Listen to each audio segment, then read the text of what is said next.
आज Doubtnut app download करें। Doubtnut पर अपने सभी गणित, रसायन विज्ञान, भौतिक विज्ञान और जीव विज्ञान के डाउट्स का करो सफाया। बस प्रश्न की फोटो खींचो, एक ही प्रश्न को क्रॉप करो और तुरंत वीडियो सोल्यूशन पाओ। अभी डाउनलोड करें। प्रश्न है, एक जीवाणु निवह या कॉलोनी कैसे उत्पन्न होती है? पहला विकल्प है एक जीवाणु के निरंतर विभाजन से, दूसरा कई जीवाणुओं से जिनमें प्रतिक्रिया नहीं हुआ है, तीसरा विकल्प है 2 या 3 जीवाणुओं के ढेर लगने से, चौथा विकल्प है बिना कोशिका विभाजन वाले सिर्फ एक जीवाणु से। तो हमें प्रश्न में पूछा है एक जीवाणु निवह किस प्रकार से उत्पन्न होती है। सबसे पहले हम बात कर लेते हैं जीवाणु निवह क्या होती है। जीवाणु निवह या बैक्टीरियल कॉलोनी।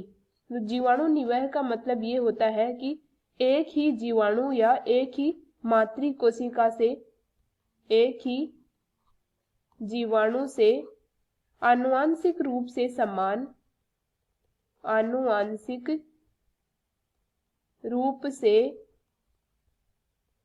समान पुत्री जीवाणु कोशिकाओं का निर्माण होना, पुत्री जीवाणु कोशिकाओं का बनना।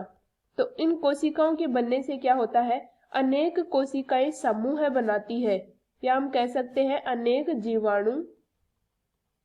जीवाणु समूह में उपस्थित होते हैं और इनके समूह को ही जीवाणु निवह या जीवाणु कॉलोनी कहते हैं। इनमें लाखों हजारों जीवाणु जो है वो एक समूह में पाए जाते हैं, मास होता है उनका, जिसको हम बोलते हैं जीवाणु निवह या जीवाणु कॉलोनी। जीवाणु में द्विगुणन की प्रक्रिया या तो होती है बाइनरी फिजन, जिसको हम बोलते हैं द्विखंडन, या द्विविखंडन जिसको हम बोलते हैं। इसमें क्या होता है, एक जीवाणु मातृ कोशिका है, ये विखंडित होकर 2 पुत्री कोशिकाओं में विभाजित हो जाती है।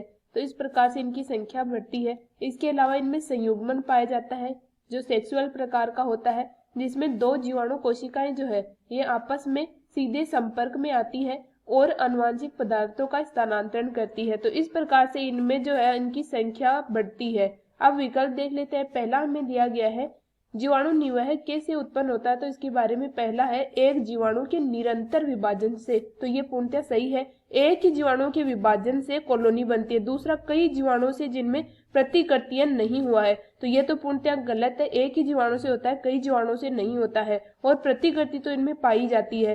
तीसरा 2 या 3 जीवाणु के ढेर लगने से, तो 2-3 जीवाणु के ढेर लगने से नहीं बनती है, अनेक हजारों लाखों जीवाणु के ढेर लगने से होता है। चौथा बिना कोशिका विभाजन वाले सिर्फ एक जीवाणु से, तो ये भी गलत है, सिर्फ एक जीवाणु से होता है लेकिन उनमें विभाजन पाया जाता है, ना कि कोशिका विभाजन नहीं पाया जाता है। तो इस प्रकार से इस प्रश्न में हमारा जो सही उत्तर आएगा वो है विकल्प नंबर 1। कक्षा 6 से 12वीं से लेकर नीट, IIT, JEE वो एडवांस के लेवल तक 1 करोड़ से ज्यादा छात्रों का भरोसा। आज ही डाउनलोड करें डाउटनेट ऐप या व्हाट्सएप करें अपने सारे डाउट्स 8400 400 400 पर।